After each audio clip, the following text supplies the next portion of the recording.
오늘의 말씀은 에베소서 4장 13절에서 16절까지입니다. 다 같이 합독하시겠습니다. 우리가 다 하나님의 아들을 믿는 것과 아는 일에 하나가 되어 온전한 사람을 이루어 그리스도의 장성한 분량이 충만한 데까지 이르리니 이는 우리가 이제부터 어린아이가 되지 아니하여 사람의 속임수와 간사한 유혹에 빠져 온갖 교훈의 풍조에 밀려 요동하지 않게 하려 함이라. 오직 사랑 안에서 참된 것을 하여 범사에 그에게까지 자랄지라. 그는 머리니 곧 그리스도라.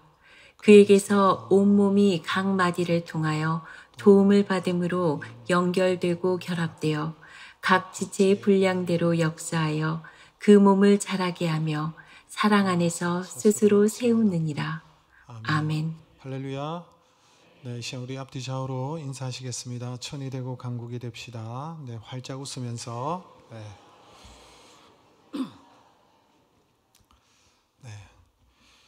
우리가 지난주에 하나님께서 우리를 교회로 불러주시고 또 교회에 하나님의 은혜대로 또 분량대로 우리 각 사람에게 은사를 주셨고요. 그리고 또 우리에게 직분을 주셔서 교회를 섬기라고, 교회를 온전히 세우라고 우리를 불러주셨다라고 말씀을 드렸습니다. 오늘은 또 계속해서 교회 주시는 말씀이 이어지고 있습니다. 오늘 본문에 보면 13절에 보니까 그리스도의 장성한 분량까지라는 말이 나오고요. 15절에 보니까 범사에 그에게까지 자라가라 이런 말씀이 있습니다. 그래서 교회를 향해서 오늘 주시는 말씀은요, 자랑과 성장에 대한 말씀으로 우리에게 권면하고 있습니다. 여러분, 우리 사회에서 성장이라는 단어는 좀 부정적인 측면들이 있습니다. 우리 사회는 고도 성장, 경제 성장을 이루었죠. 기업마다 항상 연 매출 몇 퍼센트 기업의 성장의 목표를 제시합니다.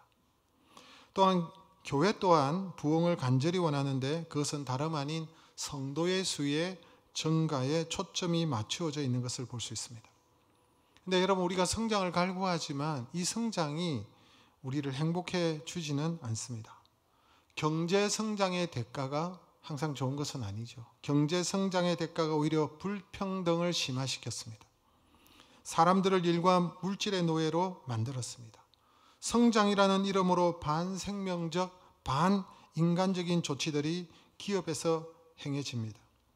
교회도 성장이라는 이름으로 숫자적 증가에 초점이 맞추어져서 교회가 정말 추구해야 될 사랑과 거룩과 그리고 십자가의 정신에서 멀어지고 꽁 잡는 것이 매라는 식으로 세속적인 경영 방법으로 물질과 힘의 논리로 그 숫자적인 증가를 이루려고 하는 그런 경향들이 있었습니다. 여러분, 하나님이 원하시는 성장이 이런 성장은 아니라고 생각합니다. 오늘 말씀의 성장에 대한 다른 기준을 제시하고 있습니다. 그리스도의 장성한 분량까지 충만한 데 이르라라고 말씀하고 있습니다. 그리스도에게까지 자라가라라고 말씀하고 있습니다. 이것은 교회의 크기나 성도의 수적 증가를 말하는 것이 아닙니다. 우리가 원래 설립 30주년을 맞이해서 제가 신년 첫 주일 예배 때 천이 되고 강국이 되자는 말씀을 전한 적이 있습니다. 그런데 우리가 이 말씀을 잘못 이해하면 숫자적인 천을 이루는 것이다 라고 생각할 수 있을 것입니다. 천이 되고 강국이 되라는 이 약속의 말씀은 하나님께서 사실 바벨론 땅에 포로로 잡혀갔던 이스라엘 백성들에게 주신 말씀입니다. 약속의 말씀이죠. 그들이 여러분 바벨론의 포로로 붙들려 갔으니까 그들에게 무슨 희망이 있겠습니까? 그들에게 무슨 소망이 있겠습니까? 그들은 낙심하고 절망할 수밖에 없는 그런 상황이었습니다. 그런 자들에게 이사야 선지자를 통해서 주신 말씀입니다. 너희들이 다시 회복될 것이다. 너희들이 포로에서 본토로 돌아갈 것이다. 그곳에서 너희들이 다시 강국이 되고 천을 이루고 강국이 될 것이다. 다시 하나님 앞에 쓰임받는 이스라엘 백성이 될 것이다. 선지자를 통해서 약속해 주셨지요. 그런데 이 말씀은 단지 1차적으로 그들에게만 주신 말씀이 아닙니다. 이 말씀은 궁극적으로 영적 이스라엘 된 교회에게 주시는 말씀이기도 합니다. 영적 이스라엘 교회에 주시는 말씀이죠. 전에 우리는 어떤 자들이었습니까? 그리스도 밖에 있었습니다. 마귀의 종로로 타던 자였습니다. 죄와 허물로 말미암아 죽었던 자들이었습니다. 그런데 하나님의 은혜로, 전적인 하나님의 은혜죠. 하나님께서 우리에게 은혜를 베풀어 주시고 긍휼히 여겨 주심으로 말미암아 예수 그리스도의 그 십자가와 보혈로 말미암아 우리를 구원하여 주시고 하나님의 자녀가 되게 하시고 하나님께서 우리를 형통의 길로, 복된 길로, 평강의 길로 인도해 주시잖아요. 여호와는 나의 목자시니 내게 부족함이 없다. 왜 그렇습니까? 그가 실만한 물가로 푸른 초장으로 우리를 인도해 주시고 우리에게 행복의 길을 제시해 주시고 그 길로 목자가 되셔서 우리를 인도해 주시는 분이 하나님이시기 때문에 너희를 향한 나의 생각은 재앙이 아니라 평안이라 라고 하나님께서 말씀하셨죠. 그래서 하나님은 우리가 행복하기를 원하세요.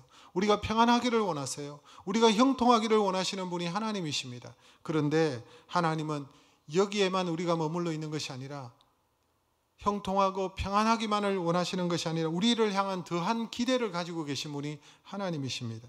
우리가 신앙생활하면서 단순히 우리 자신의 행복과 마음의 소원을 성취하는 것으로 생각한다면 아직도 성숙하지 못한 자리에 있는 것입니다.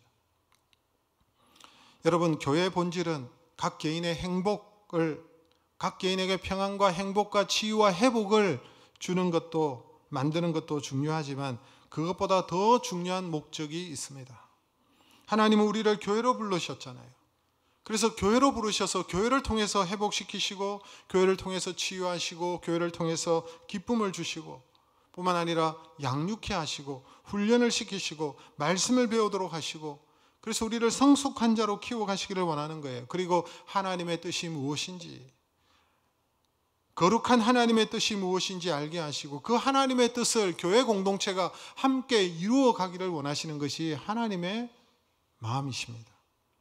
그래서 예수님께서 세상에 오시기 전에 교회를 세우기 600년 전에 이사야 선지자를 통해서 선포하셨습니다.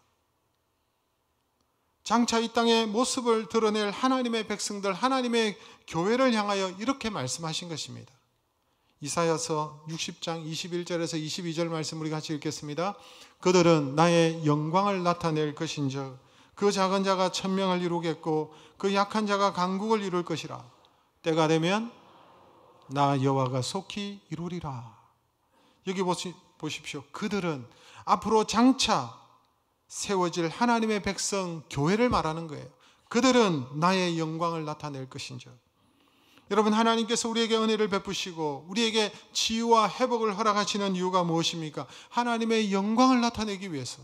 하나님의 영광이라는 거예요. 여러분, 예수님께서 우리에게 가르쳐 주신 그 기도문 있잖아요. 주기도문. 그 주기도문의 내용이 무엇입니까? 주님의 나라가 임하시기를 기도하고 주님의 뜻이 이루어지기를 기도하고 나라와 권세와 영광이 하나님 아버지께 세세토록 그 영광이 돌아가기를 기도하는 내용이 여러분 주기도문입니다. 이것이 우리에게 여러분 목적입니다. 이것이 여러분 우리의 꿈이라고 말할 수가 있습니다. 그래서 세상 사람들이 보기에, 우리를 보기에 아무리 작아 보인다 할지라도 하나님의 백성을 통해서 천을 이루시는 기적이 나타난다는 거예요. 세상 사람들이 우리를 볼 때 아무리 약하게 보인다 할지라도 우리를 통해서, 그를 통해서 여러분 약한 자를 통해서 강국을 이루시고 나라를 세워 가시겠다는 것입니다.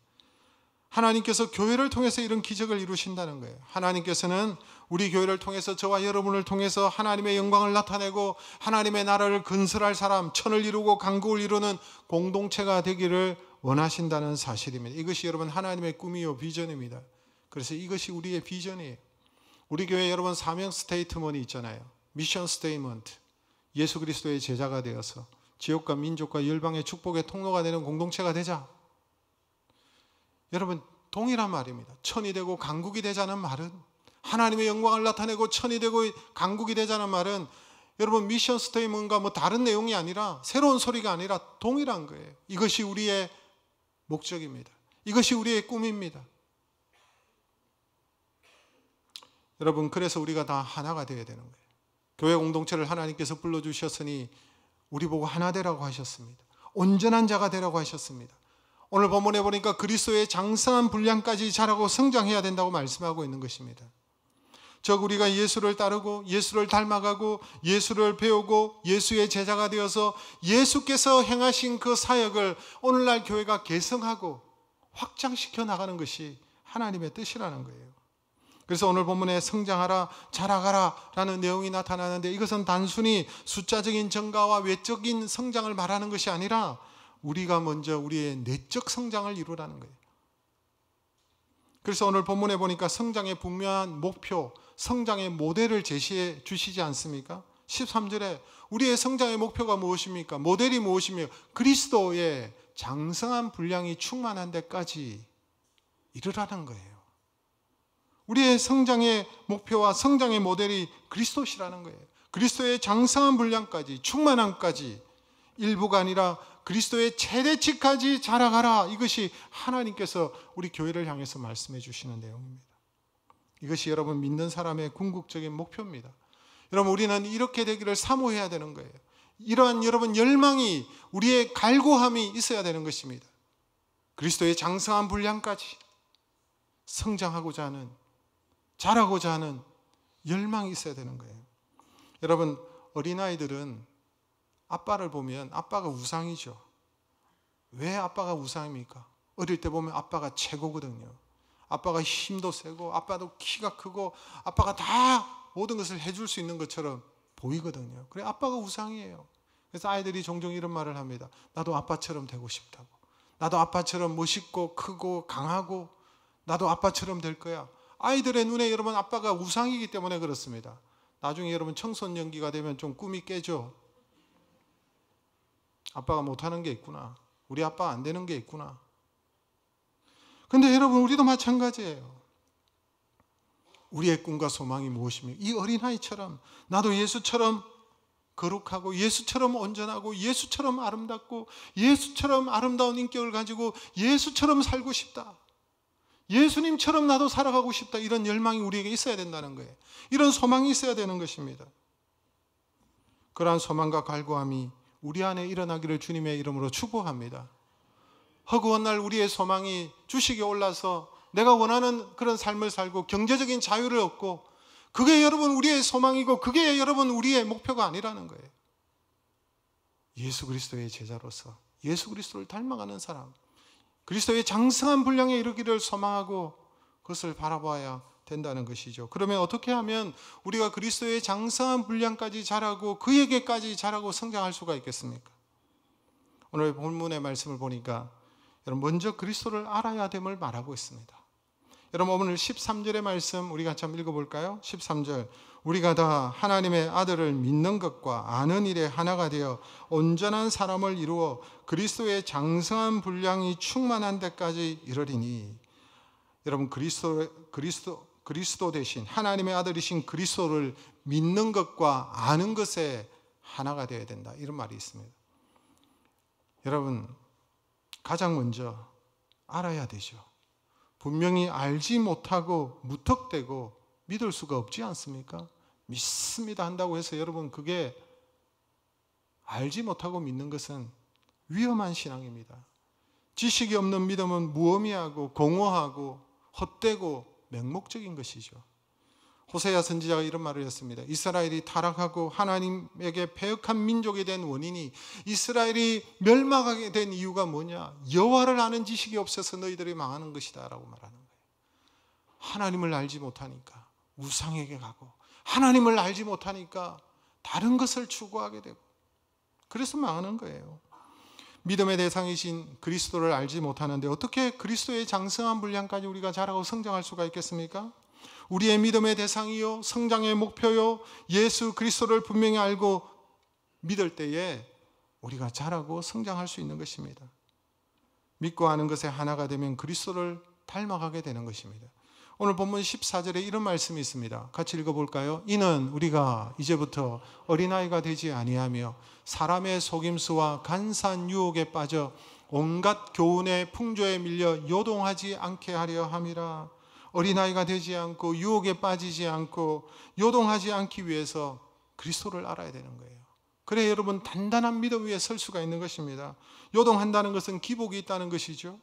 들쑥날쑥한다는 것입니다. 어린 신앙의 특징이 뭡니까? 어린아이의 신앙의 특징은 기복이 많은 거예요.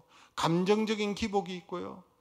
여러분, 신앙적인 기복, 열심의 기복, 이럴 때는 열심히 하다가 저럴 때는 여러분 마음이 틀어지면 하지 않고, 이런 기복이 심한 거죠.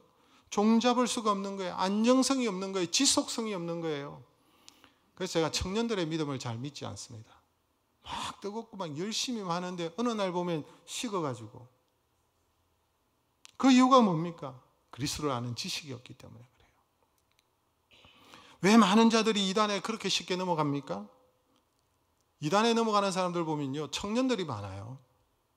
조금만 신기한 소리를 하거나 듣지 못한 그런 새로운 소리를 하면 그 이단의 허상을 잘 파악하지 못하고 그 이단에 넘어가는 거예요. 그 이유가 무엇입니까? 내용이 없어요. 지식이 없기 때문에 그래요. 쉽게 속아 넘어가는 것입니다. 그리스도를 제대로 알지 못하니까 다른 소리를 하고 헛된 소리를 해도 넘어가는 거예요. 내가 듣고 싶어하는 그 소리를 듣고 내 가려운 길을 긁어주고 나에게 흡족한 말을 할 때, 새로운 소리를 할 때 쉽게 넘어가는 것입니다. 사람의 속임수와 강교한 술수와 달콤한 교술에 휩쓸려 요당치는 이유가 뭐냐 하니까 그리스도의 장성한 분량, 장성한 사람이 되지 못해서 그랬습니다. 그러므로 우리는 하나님께서 우리에게 주신 진리의 말씀을 통해서 그리스도를 아는 일에 힘써야 되는 것입니다. 말씀에 기초한 신앙이 될 때에, 그 말씀에 기초한 인생이 되고 뿌리를 내릴 때에 비로소 성장이 시작되는 것입니다. 지식이 있는 성도는 마귀나 이단의 소리에 잘 넘어가지 않습니다. 하지만 열심은 많은데 지식이 없는 이런 분들은, 여러분, 제가 늘 조심스럽습니다. 다른 사람의 말에 유혹에 넘어가기 쉽기 때문에. 마귀의 유혹 앞에 넘어질까 봐 어린아이를, 마치 어린아이를 둔 부모처럼 그 아이를 바라볼 때 불안한 거예요. 말씀의 뿌리를 내려 그리스도를 아는 일에 먼저 힘써야 되는 거예요. 무엇보다도 주님께서는 성도들이 자라고 성장하도록 말씀의 종들을 허락하신 것입니다. 목사와 교사를 두신 이유가 크게 있습니다. 때를 따라 양무리들에게 하나님의 말씀의 꼴을 먹이고 성도를 온전하게 자라고 어린 신앙의 성도들을, 여러분, 속임수와 술수에 넘어가지 않도록 말씀을 가르치는 목회자를 하나님께서 교회에 두신 거예요. 그러므로 말씀의 양육과 훈련을 받는 자리에 나오셔서 온전한 믿음의 사람으로 그리스도를 닮아가는 일에 힘쓰시기를 주님의 이름으로 축복합니다. 그리스도를 아는 일과 믿는 것에 하나가 되어야 되는 것입니다. 두 번째, 여러분, 우리가 어떻게 그리스도의 장성한 분량까지 자라고 성장할 수가 있겠습니까? 참된 것을 행함으로 그에게 자라갈 수 있습니다. 오늘 15절 말씀 우리 같이 읽어볼까요? 오직 사랑 안에서 참된 것을 하여 범사에 그에게까지 자랄지라. 그는 머리니 곧 그리스도라. 오직 사랑 안에서 참된 것을 행함으로 범사에 그에게 자라간다, 이런 말씀이 있죠. 여러분, 그리스도를 알고 그래서 그리스도에 대한 분명한 믿음이 생기고 그리스도를 알 때에 더 신뢰하게 되고 주님을 따르게 될 뿐만 아니라 그리스도께서 우리에게 보여주신 그 사랑 안에서 참된 것을 행함으로, 선한 것을 행함으로, 즉 순종함으로 우리가 그에게까지 자라갈 수 있다는 것입니다. 여러분, 행함이 없는 믿음은 죽은 믿음이라 그랬습니다. 행하지 않고 움직이지 않고 가만히 있는데 자랑과 성장이 없습니다. 그러므로 의도적으로 우리는 행하고 순종하려고 해야 되는 것입니다. 여러분, 그래서 서로 사랑하라고 하셨기 때문에 의도적으로 서로 사랑하고 열심히 기도하고 열심히 봉사하고 열심히 복음을 전하는 일에 힘쓰고 열심히 순종해야 되는 것입니다. 아무것도 하지 않고 순종하지 않고 성장할 수 있다고 말하는 것은 거짓된 가르침입니다. 알기는 많이 아는데, 성경은 많이 아는데, 지식적으로 많이 아는데 성경을 뭐 열독을 하고 몇 독을 하고 훈련이란 훈련은 다 받고 다 하는데 왜 여러분 잘하지 않습니까?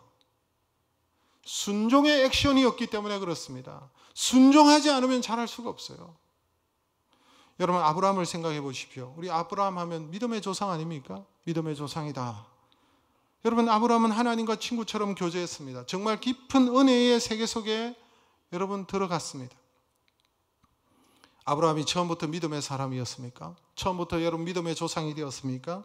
아닙니다. 이방 땅에서 우상을 섬기는 사람이었습니다. 우상을 섬기던 그가 어떻게 믿음의 조상이 되었습니까? 순종입니다. 하나님의 말씀 앞에 순종했습니다. 어느 날 하나님께서 아브라함에게 말씀하셨습니다. 내 본토 친척 아비의 집을 떠나라. 너 고향을 떠나라. 너의 모든 삶의 터전을 떠나라 라고 말씀하실 때 아브라함이 순종했습니다. 그 다음을 묻지 않았습니다. 갈 바를 알지 못하고 갔다고 말하고 있습니다. 순종하여 한 걸음을 옮겼고 또 말씀하실 때 또 순종의 걸음을 옮겼을 때 그렇게 한 걸음 한 걸음씩 순종하다 보니까 하나님과 친밀해지고 하나님과 마치 친구처럼 우정을 나누고 교제하고 어느새 믿음의 조상이 된 것입니다. 행함이 있을 때 순종의 걸음을 내디딜 때 자라가는 것입니다. 첫 걸음을 내딛지 않으면 늘 제자리 걸음입니다. 한 걸음을 내딛지 못하면 그 다음에 행보는 없습니다. 하나님의 은혜와 축복의 세계를 여러분 들어갈 수가 없습니다. 내디딜 때에, 순종의 걸음을 걸을 때에 은혜의 세계가 더 활짝 열리는 것입니다. 하나님을 더 경험하고 그리스도를 더 경험하는 것입니다. 한 걸음을 내딛고 나면 비로소 하나님께서 예비하신 또 다른 길들이, 또 다른 걸음을 발견하게 되는 것입니다. 그 걸음에 계속 순종하다 보면 마침내 하나님의 놀라운 축복과 은혜의 세계 속으로 들어가는 거예요. 여러분, 우리가 순종하지 못하는 이유가 있습니다. 왜 여러분 순종하지 않을까요? 하나님의 말씀이 비합리적으로 보이기 때문에, 불합리하게 보이기 때문에, 비이성적으로 보이기 때문에, 또한 그 말씀대로 순종하면 내 삶에 타격이 되기 때문에, 손해가 되기 때문에 말씀 앞에 순종하지 못하는 거예요. 말씀하면 행하면 되는데 머뭇거리는 것입니다. 그래서 행하지 못합니다. 불합리해, 비이성적이야. 내 인생에 손해가 돼. 그래서 순종하지 못하는 거예요. 여러분 생각해 보십시오. 그래서 예수를 수십 년을 믿어도, 교회 출석을 해도 순종하지 않은 믿음이니까 잘하지 못하고 영적인 체험을, 영적인 세계를 경험하지 못하는 거예요. 하나님의 인도와 하나님의 손길을 느끼지 못하는 거예요. 늘 내 이성으로만 생각하고 내 판단대로 하고 어떻게 여러분 영적인 세계에 들어가겠습니까? 순종을 해야죠. 여러분, 사실 불합리하게 보이기 때문에 믿음이 필요한 것입니다.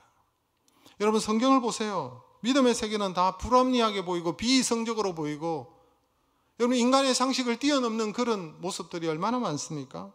베드로 경우를 생각해 보십시오. 예수님께서 베드로에게 깊은 곳에 가서 그물을 내려 고기를 잡아라 라고 말씀하셨죠. 여러분, 갈릴리 호수의 업으로 잔뼈로 굵은 베드로는 주님의 이 말씀이 도무지 이치에 맞지 않다는 사실을 알았습니다. 아침에 주님께서 그 말씀을 하실 때 베드로는 갈릴리 그 호수에 손바닥처럼 들여다보는 어부였지만 그날 밤에 고기 하나를 잡지 못했습니다.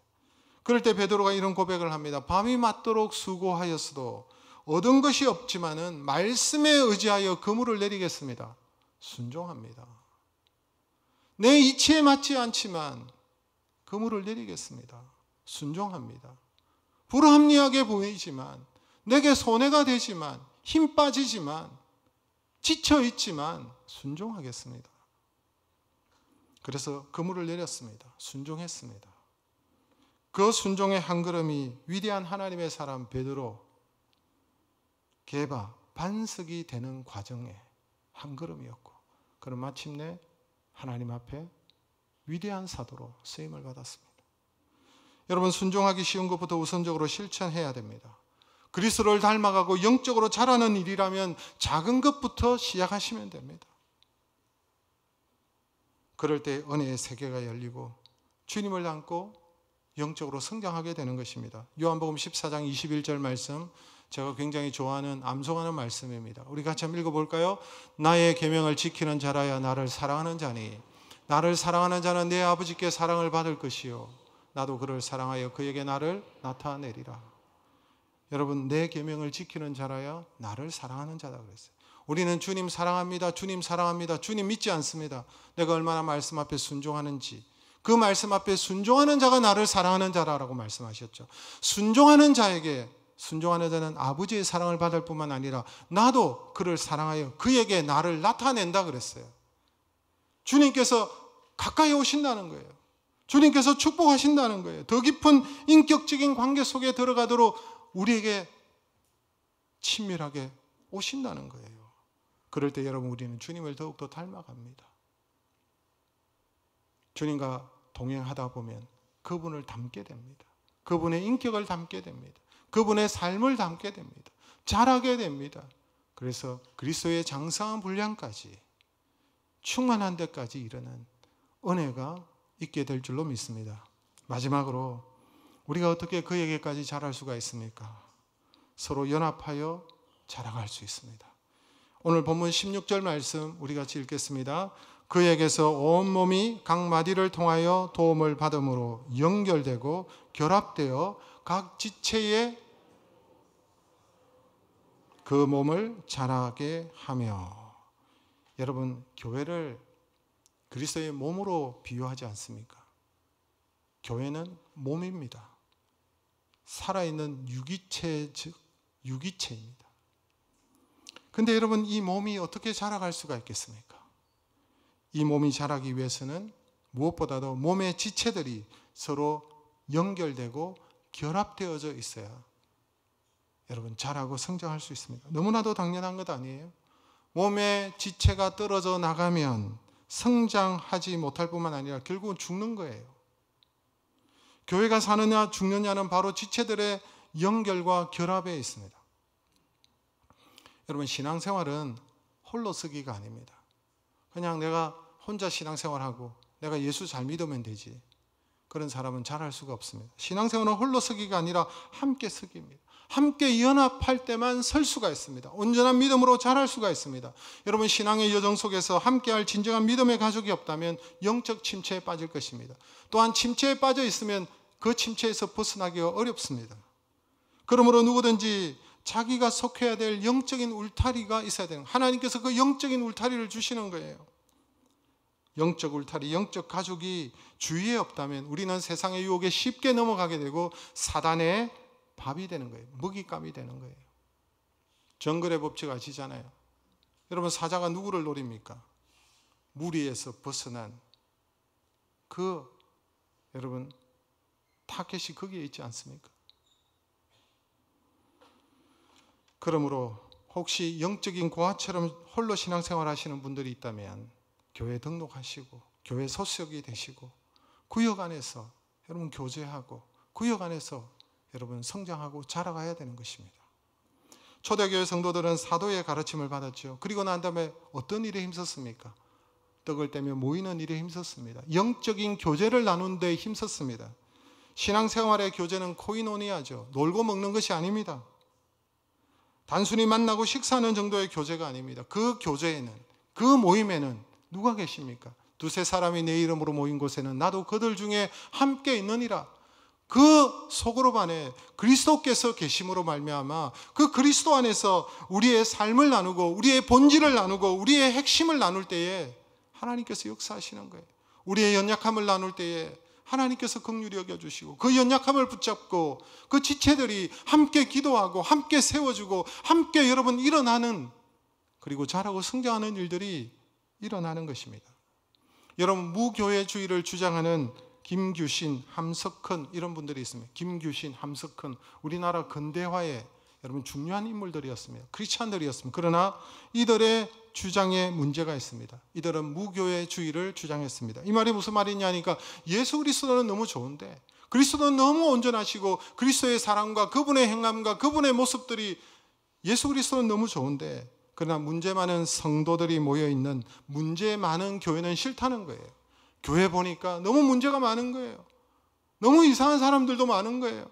교회에 문제가 많고 교회에 정말 불합리한 것도 많고 교회가 병들었다는 거예요. 그래서 우리는 교회 없이 신앙생활하자, 이 주장입니다. 여러분, 그럴듯해 보이죠? 그러나 이것은 올바른 신앙생활이 아닙니다. 왜 그렇습니까? 이들의 주장은 몸이 아프고 몸에 문제가 있으니 몸에 지체된 우리가 다 흩어지고 떨어져 나가자는 거예요. 따로따로 놀자는 거예요. 손은 손대로, 발은 발대로, 눈은 눈대로, 귀는 귀대로 다 지체들이 분리되었고 해체되어서 신앙생활하자, 이게 말이 되는 것입니까? 그러면 그 몸은 다 죽은 거예요. 그들의 주장이 틀린 거죠. 여러분, 구원은 철저히 맨투맨입니다. 내가 구원받고 안 받고는 철저히 여러분 개인적입니다. 우리의 신앙의 고백이 그래서 분명해야 되는 것이에요. 묻어가서 여러분 구원받는 게 아니에요. 내가 열리는 한움 교회 다니니까 내가 묻어가서 내가 구원을 받겠지. 맞습니까? 묻어갈 수 있습니까? 구원이? 구원은 묻어가는 게 아니에요. 내가 분명한 신앙의 고백이 있어야 됩니다. 나는 죄인이지만, 나는 공로가 없지만, 나의 힘으로 구원받을 수 없지만, 나의 힘으로는 나의 죄 문제를 해결할 수 없지만, 나는 그래서 하나님께 죄로 말미암아 멸망받을 수밖에 없지만, 하나님의 은혜와 긍휼하심으로 예수 그리스도의 십자가와 부활과 예수 그리스도의 그 공로로 말미암아, 그분의 보혈로 말미암아 내가 그분을 믿으니 나를 의롭게 하시고 나의 모든 죄를 대속해 주시고, 그래서 내가 의롭게 되고 하나님 앞에 나아가게 되고 하나님의 자녀가 되고, 그래서 주 예수를 믿는 그 믿음을 보시고 나를 구원해 주시는 이 분명한 신앙의 고백이 있어야 되는 것이죠. 그러나 구원받고 난 이후에는 여러분, 함께 구원받은 내 형제와 자매들이 있습니다. 우리는 동일한 하나님 아버지를 섬깁니다. 하나님이 우리의 아버지 되시니까, 우리는 하나님의 자녀니까 여러분, 저와 여러분이 형제요 자매라는 것입니다. 믿음의 형제요 자매예요. 한 아버지를 섬기고 한 믿음과 한 소망을 가지고 믿음의 길로 걸어가는 거예요. 그래서 브라더고 시스터가 되는 거예요. 구원받은 뒤로는 더 이상 나 혼자가 아니라는 것이며, 구원받은 자들과 함께 그 구원을 이루어가며 함께 연합하고 함께 연결되어서 자라고 성장하는 공동체가 되었다는, 그리스도의 몸을 이루게 되었다는 것입니다. 서로 연합하고 연결되어져야 되는 거예요. 그래서 세상로부터 우리를 교회로 부르시고 우리 각 사람에게 은사를 주시고 어떤 자들에게는 직분을 주셔서 서로 연합하여서 서로 섬기면서 교회가 자라고 성장하도록 인도해 주셨다는 거예요. 하나님께서 그러한 은사와 은혜와 선물과 직분을 주신 이유가 무엇입니까? 자랑하고 자만하라고 주신 것이 아니라 각자에게 맡겨진 그 고유한 역할을 충실하게 하며 서로를 섬기고 연합하여 성장하고 자라가라는 것입니다. 우리가 연합할 때 자람이 있고 성장이 있는 것입니다. 그런데 여러분, 우리가 잊지 말아야 될 중요한 사실이 있습니다. 16절 말씀 우리 다시 한번 읽어볼까요? 그에게서 온몸이 각 마디를 통하여 도움을 받으며 연결되고 결합되어 그 몸을 자라게 하며, 어디에서? 그에게서 온몸이 자란다라고 말합니다. 그가 누굽니까? 예수 그리스도이십니다. 교회 안에 각 지체들이 함께 연합하여서 연결되어서 각자의 분량대로 교회를 섬기고 봉사하고 자라고 성장해 가지만, 이것은 성장의 방법일 뿐이지 성장의 근거와 본질은 아닙니다. 자라게 하시는 분은 그에게서 오직 예수 그리스도이신 줄로 믿습니다. 그래서 고린도전서 3장 7절에도 이런 말씀이 있잖아요. 그런즉 심는 이나 물 주는 이는 아무것도 아니로되 오직 자라게 하시는 이는 하나님 뿐이니라. 하나님이 자라게 하시는 것입니다. 우리 각자는 성장과 자람을 위해서 쓰임을 받지만 결국은 교회 머리지 되신 예수 그리스도께서 자라게 하신다는 거예요. 우리에게 은사를 주신 분이 누굽니까? 우리에게 직분을 주신 분이 누굽니까? 다 하나님께서 주신 거예요. 온 우주 만물을 십자가에서 대속의 죽음을 죽으시고 부활하시고 온 우주 만물, 하나님의 보좌 우편에 앉으셔서 만물의 주인 되신 그분께서 우리에게 은사를 주시고 직분을 주시고 교회를 섬기라고 하시고 모든 것을 주신 분은 그리스도이시기 때문에 우리 자신에게 공로를 돌리는 것이 아니라, 내가 이런 은사가 있기에, 내가 이런 직분이 있기에 공로를 돌리는 것이 아니라 그리스도께 공로를 돌려야 된다는 것입니다. 이사야 10장 15절 말씀에 도끼가 어찌 찍는 자에게 스스로 자랑하겠으며 톱이 어찌 켜는 자에게 스스로 큰 채 하겠느냐. 이 말이 무슨 말입니까? 나무를 자르는 공로는 도끼에 있지 않고 그 도끼를 잡은 사람에게 있다는 것입니다.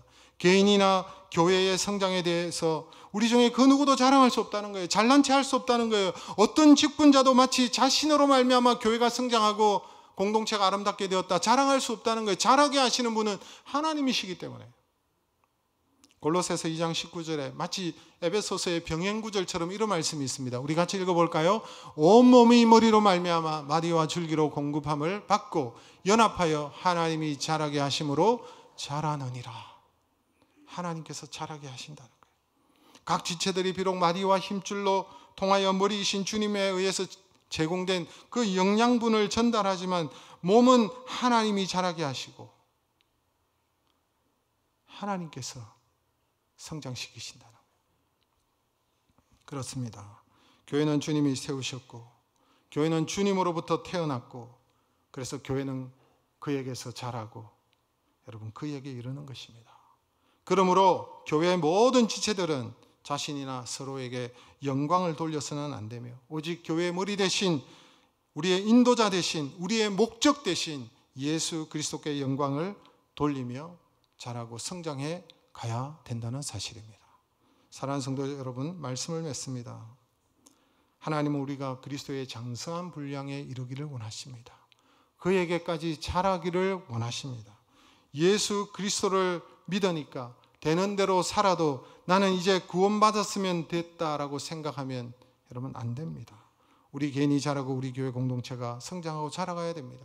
그러기 위해서는 먼저 성장에 대한 여러분 열망이 있어야 돼요. 갈망이 있어야 되는 거예요. 그에게까지 자라가겠다고 그리스도의 장성한 분량에 이르기를 열망해야 되는 것입니다. 그리스도를 따르는 제자는 그리스도를 닮기를 소망해야 되는 것입니다. 그분의 인격을 닮고 그분의 삶을 닮고 그분의 사명을 그분의 사역들을 계승해 가야 되는 것입니다. 그에게까지 자라기 위해서는 그분을 알아야 되죠.